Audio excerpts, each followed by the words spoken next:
Hello, I'm Dave Gorman, and welcome to Genius, the show all about your ideas. Every week, myself and a celebrity guest dissect various plots, policies, plans, inventions, schemes and scams, all sent to us by you, the Radio 4 listeners, in the hope that amongst them there will be some bona fide examples of genuine genius. As with our first series, we at Genius HQ have been inundated with ideas. Of course, not all of them make it to the show, and we offer our apologies to those who sent in suggestions, such as egg-flavoured crisps, the bed shower, for when the bedridden patient in your life doesn't have time for a bed bath, and the Murray Walker, a device apparently for walking one's Murray. However, we have selected an array of ideas to dissect this evening, and to discuss them with me, I'm pleased to say, we have a guest whose genius cannot be denied. He's mastered the small screen, the big screen, the stage, in comedy and drama alike, with critically acclaimed performances in everything from the Paul Whitehouse comedy drama Happiness to the William Shakespeare comedy drama A Midsummer Night's Dream. From the Andrew Davies adaptation of Bleak House to the bleak flat of drug-dealing Moz in the sitcom Ideal, his performance is never less than captivating. At one point, he was best known for a double act with a puppet monkey, but he's always at his best when locked in a double act with his own inner demons. Ladies and gentlemen, Jonny Vegas.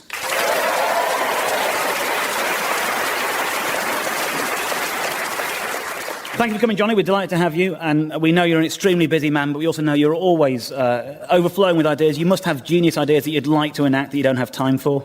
All the time, every day, every second. There's a part of my brain that creates for financial gain. And if that doesn't take over, I swear at people at bus stops.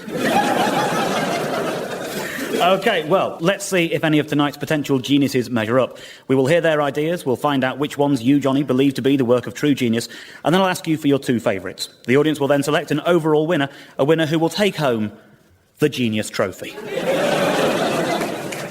Now, a lot has been said of the Genius Trophy, and I can tell you without fear of contradiction, there isn't another show on British radio giving away a prize like it. They don't dare. I've never used this word before, but phenomenal. Well, the one question I know everyone's thinking is, where will our trophy be heading tonight? It could be on its way to Sheffield, because that's where our first potential genius has travelled from, and he is Richard Cindery. Dear Genius, why not combine the pleasure and avoid the embarrassment of metal detecting by suspending a metal detector beneath your dog? You could wear headphones connected via the dog's lead. That way, it appears as if you're walking a dog and listening to music when really you're metal detecting. The dog could also be trained to dig for any treasure that it locates. OK, personally, I avoid the embarrassment of metal detecting by not metal detecting. Jonny, how does this grab you as a first idea? I'm liking it. Have you ever actually metal detected? No, I haven't, but in terms of metal detecting itself, yes, I've stood on the cliff and looked on with envy whilst chucking stones at them. Often wishing I was brave enough to join in rather than just jeer. What breed of dog would it be? I think it's got to be one that's low to the ground. Yeah. You know, a sort of dash hound, basset hound type thing, one where the detecting device can be skimming across the ground there. Well, surely it should have been a golden retriever. What I don't want is a breed of dog that metal detectors are actually laughing at when they're meant to be laughed at. You know what I mean? I don't want to be walking around the beach with a poodle going, no treasure's worth this. I think there's a misnomer with treasure. Metal detectors, to my knowledge, actually never really find treasure. What they find is old Coke cans. Basically, what metal detecting is picking up litter we didn't know was there. Are you actually a metal detector yourself, Richard? I'm not, no, but I have friends that may be interested in metal detecting. So you're not willing to give us names? That's clearly the old excuse. Friends. Yeah, I have friends like that, yeah, they go to lap dancing clubs. Yeah, they bother my identification and they pay for everything on my credit card, they're just friends. Well, I mean, I can see the application of this. Honestly, I love the idea of masking your awkwardness through dogs. I've wanted to train spot for years. If the dog could scratch his stomach and just remember the trains in his fur, and then I can write them down when I get home, I could just look like a pervert rather than a saddler. Train spotting is, I think, a slightly superior hobby to metal detecting. Because if you go train spotting, you know you're going to see a train. You go metal detecting, you don't know you're going to find anything. No, metal detecting is like train spotting in a river. This idea of bringing pets in to cover our own awkwardness, I like. This is only the tip of the iceberg. It started off with metal detecting. I think it's the wrong way around. And then round. you get a polar bear to put your mother in a home. What about 50 swans attached to a badly constructed glider? And then when you want to go south for your holidays, you just wait for them to take off. Okay, I sense we've strayed a little bit from the metal detecting dog idea. Jonny, I'm going to bring you back to that. Have you never walked on the beach and just gone, God, it's beautiful, I'm holding the hand of someone, I think I'm in love, but she'll want a flat. I hope we find some treasure. What a lovely romantic Do you know sentence. 79% of treasure remains unfound?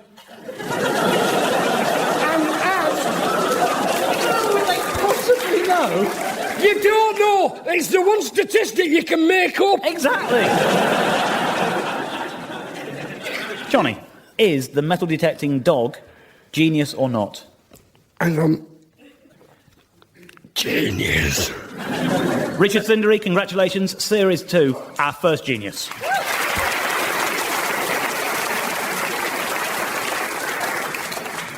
OK, our next idea comes from Stuart Brown and Tony Cronin, and they're from Battenbury in Oxfordshire. Dear Genius, we have an interesting theory on opposites, which could be a new branch of physics. If you ask someone what the opposite of a knife is, generally they'll tell you it's a fork. Just because it's spatially opposite at a dinner setting, it doesn't make it an opposite. A friend of ours believes the opposite of knife is no knife, but we don't subscribe to this view. In order to derive the opposite of an object, you need to distill its function and then find something that fulfills the opposite function. A knife is used to cut, so the opposite of a knife is to glue. On a recent boys' weekend in Rome, we worried the other 7 blokes there by defining about 50 opposites and developing a structured hypothesis. Did you know, for instance, the opposite of tour guide is hungry lion? And the opposite... And the opposite of spoon is spoon.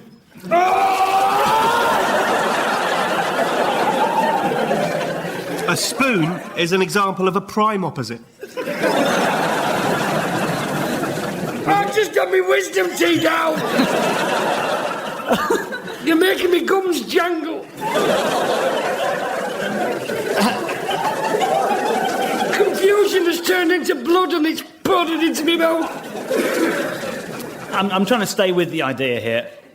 This is a kind of new science you're proposing, sort of opposology. Yeah. And you're taking a functionalist approach. Yeah. It is, you find out what the function of an object is, and then you find an object with the opposite function, and that is the opposite of object A. Is that... That's right. OK.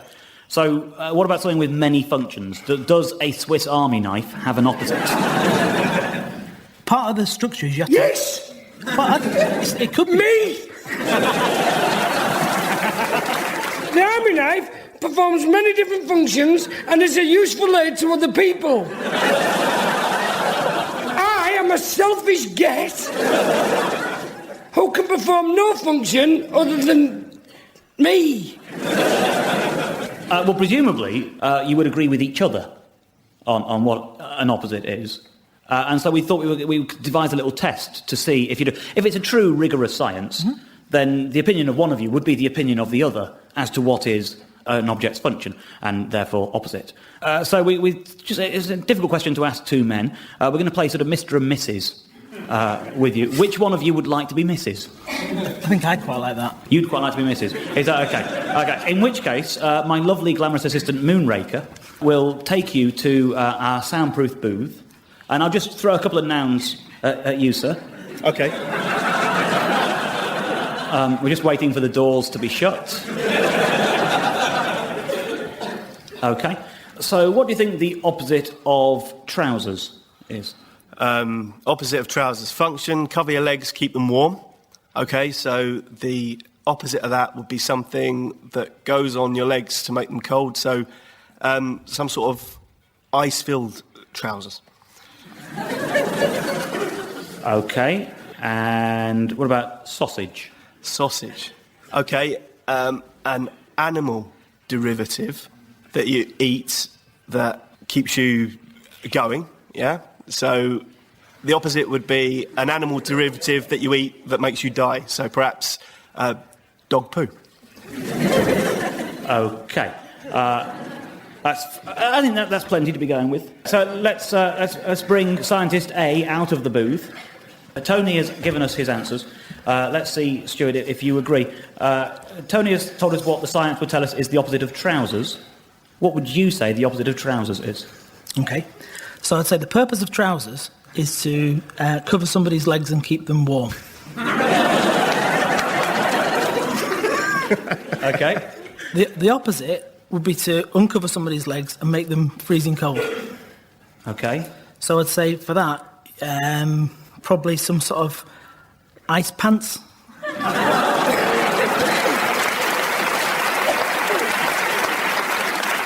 That is truly remarkable.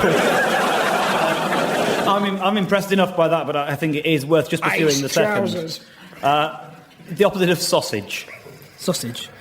So I'd say the purpose of a sausage is to keep meat together to make it convenient to cook and eat. So the opposite would be to spatter meat everywhere to make it really, really difficult to eat. So it's probably like do you know the rotating thing in a kebab shop? It's one of those that goes really, really fast. Like a centrifugal kebab shop meat thing. In a really peculiar way, you've got close. The first answer was dog poo. Well, that is remarkable. The two of you have actually held up to that kind of interrogation very, very well indeed. I'm very impressed myself. So I'm going to press you, Jonny. Stuart and Tony, the science of opposites, is that genius? I would put it closer to intellectual fundamentalism. I want to disagree with these gentlemen, but I don't want my family taken to a cave. Genius, just misapplied. We are any genius is allowed. Evil genius, mad genius. Genius. Then it's genius. Fantastic. Genius. There you go. Stuart, Tony, you're geniuses. Well done. Well, our next idea has travelled from Elmsworth near Portsmouth in the brain of Paul Turrell. Dear Genius, motorists use their horn to convey all sorts of messages, from a simple please or thank you to an after you or, of course, a get out of the way. However, no matter how polite your intention, a car horn always sounds aggressive. So how about a friendly car horn? It will make drivers more relaxed and our journeys safer and more enjoyable. We do try to research all the ideas that come up, and we sort of look around to see if they already exist, because it's entirely possible. I would say on this, I wouldn't recommend putting the words happy horn into a search engine.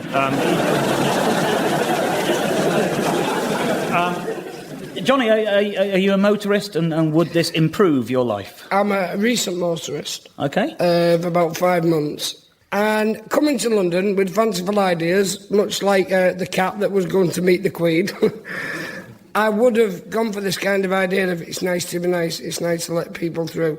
Having driven in London, I suspect that other car companies have tried out this idea and were probably dragged from the cars and their heads put on spikes. Maybe driving in London and being friendly is hard, but maybe having a friendly horn would actually just help. As long as there's a sarcasm button if they don't get it. The most negative sound you could have for a car horn would be this. So by pursuing the science of opposites, that would mean that the most positive sound you could have would be... Because it's the opposite. Would that do for you, or are you thinking more adventurous sounds than that? Well, I thought perhaps a harp glissando, because it's a relaxing sound and no one's going to be offended by it. Or perhaps a sheep. No one finds sheep... No one finds sheep offensive. There are some sounds which are just universally, certainly, I think across Britain, nobody would mistake this for anything other than a pleasant, joyous, happy sound. Hello. You can't argue with that, surely. If you can do that on the motorway, I actually on the motorway. I have a problem because I am a big flirt when I'm driving, but I can't help steering towards anything I like.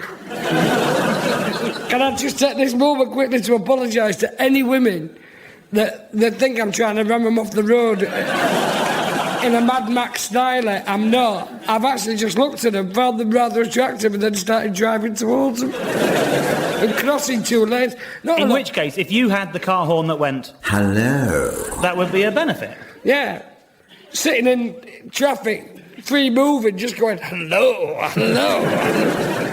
I'm in favour of free will and choice for myself, just not for the masses. This is why I don't mind the idea of me having a kind of novelty ringtone, but I hate everyone else who has one. And this is where I fear the idea would go wrong. If people would have anything, it would get the way ringtones have got. However, if I could have any car horn at all...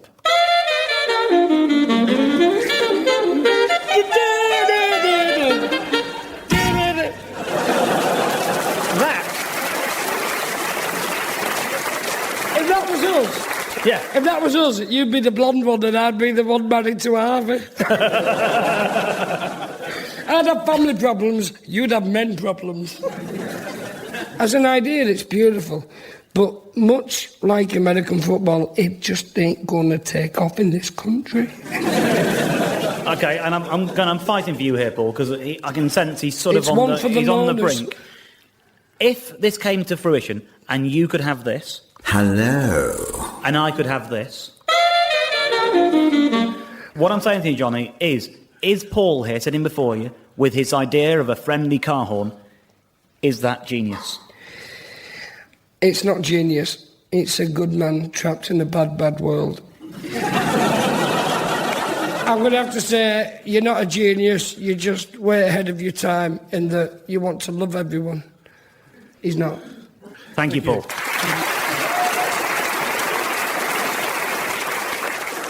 We move swiftly on, and our next potential genius comes from Rugby in Warwickshire, and he's Sean Evans. Dear genius, we have historical towns, for example, Ironbridge or Beamish and so on. So why not choose the historical town of the future by selecting a place that most epitomises late 20th century life and simply fencing it off and forbidding it to advance any further? I'm not even going to mention St Helens, Jonny. What do you think? Wicked. I think it's fantastic. I'm with you on so many levels. Just already, my mind is alight. Is there a time limit, or is it just blocked off forever? Well, no, forever. I mean, Beamish and Ironbridge have been around for a little while, and I can't see them ever ending. Are certain people allowed to climb in 30 years from now with technology and announce themselves as a god? It's going to be open to the public, fee-paying guests, to come and see people. Oh, you see, it's a historical... want a human zoo. Yeah, it's a human zoo. Yeah. I want them to be trapped there and just get genuinely confused. I wasn't sure if you meant that we fence it off and everyone abandons it and it's left as a kind of ghost town and we go back in 100 years' time and it's like a ready-built theme park, or do we leave people actually living there and existing? No, we leave people there living and existing. Yeah. We just say... Wherever you choose, it would have to be somewhere without a laser quest. Because even though they exist now, it's still the future. Would they be allowed to leave? Would they have a choice before you built this big wall? If they got another job. The man who trapped King Kong. No, they'd have to be employed to be people of that era. Oh, Big Brother, innit? I think they should wake up overnight with a wall up going, what the... right, and just keep showing the same TV on a loop. If you really want to make it like a fair representation of what life in, say, 90s Britain is like, you'd have to wall off not just a town, but also an out-of-town shopping centre. It's difficult with people, I think, to actually control it and keep it a contained environment. Say this exists now, and then in the year 2010, you and I go on a walk around this new We sort of find out we've themed been town. kept in the theatre for years. One of us drops a wrapper from, say, a new limited edition orange Kit Kat. You've left evidence for the people who live there of a brighter world beyond their walls. That seems dangerous to me. If you just buried Bromsgrove, that's it, really. I think historically it's a bold project. I think morally it's apprehensible. I love it.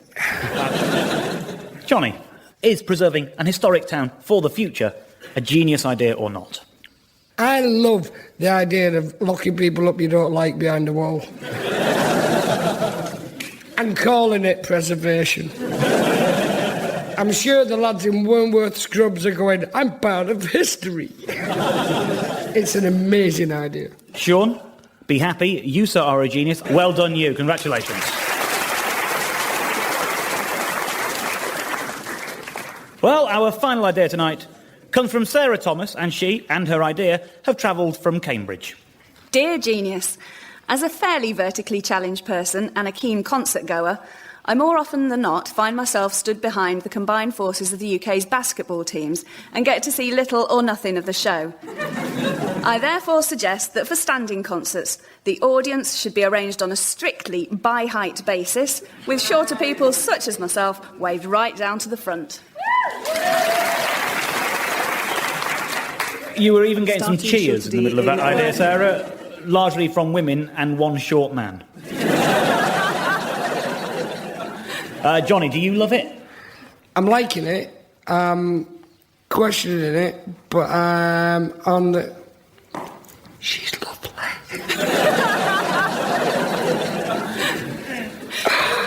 I now know how women felt when they looked at Hitler.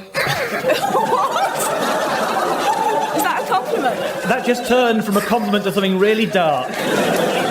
On a sixpence, Jonny. I don't know. Selling tickets based on height, I find dubious. The whole idea of if you're the shortest person, you're closest to the acts, I find a little bit, in this day and age, with young girls wanting to meet people, cutting their own legs off before gigs.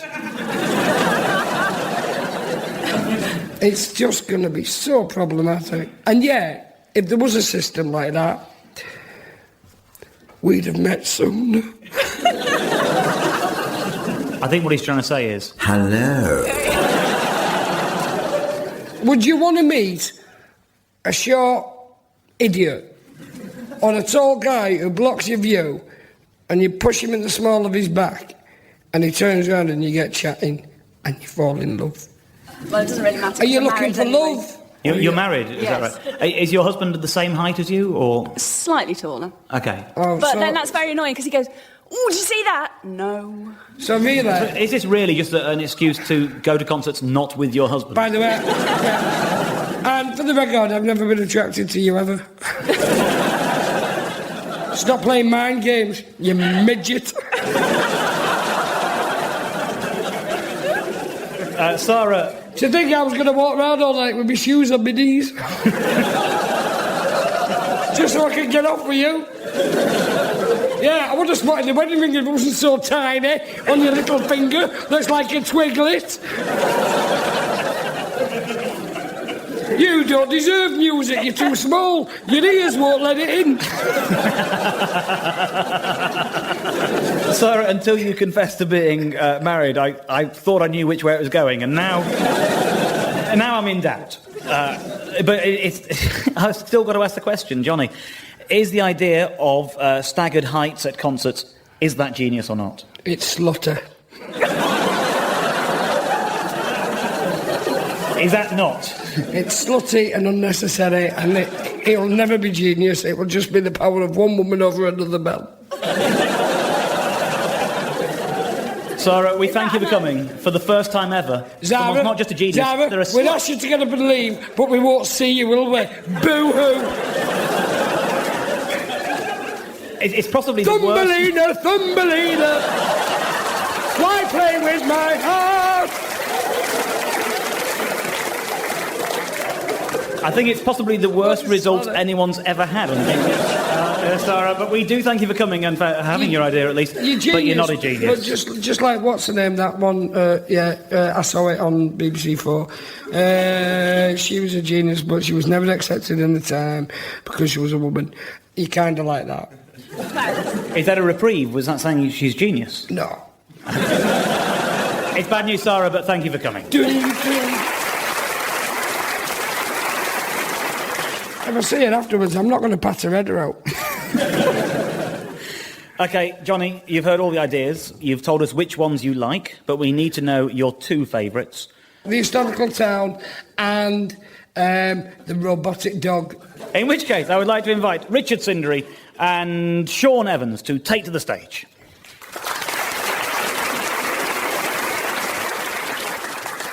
And it's now up to the audience to decide which is their favourite idea. Is it the metal detecting dog?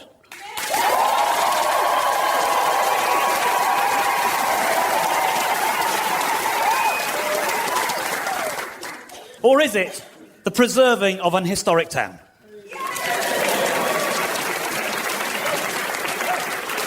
There you go, Sean. I'm afraid it's not the best news.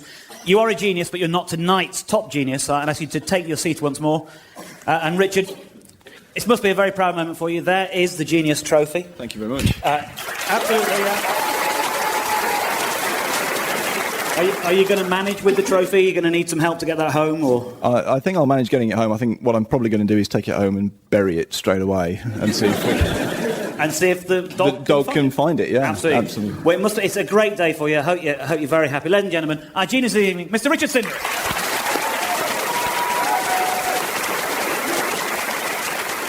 I'd like to thank Johnny Vegas for being a genius guest. Everyone who pitched their ideas, genius or not. Liar! And of course, you for listening. But there is just time for a few ideas suggested by tonight's studio audience, which include edible shoes, egg yolk flavoured sauce, and proof that you are a Radio 4 audience, a single European currency which will be called the pound and have the Queen's head on it. Good night.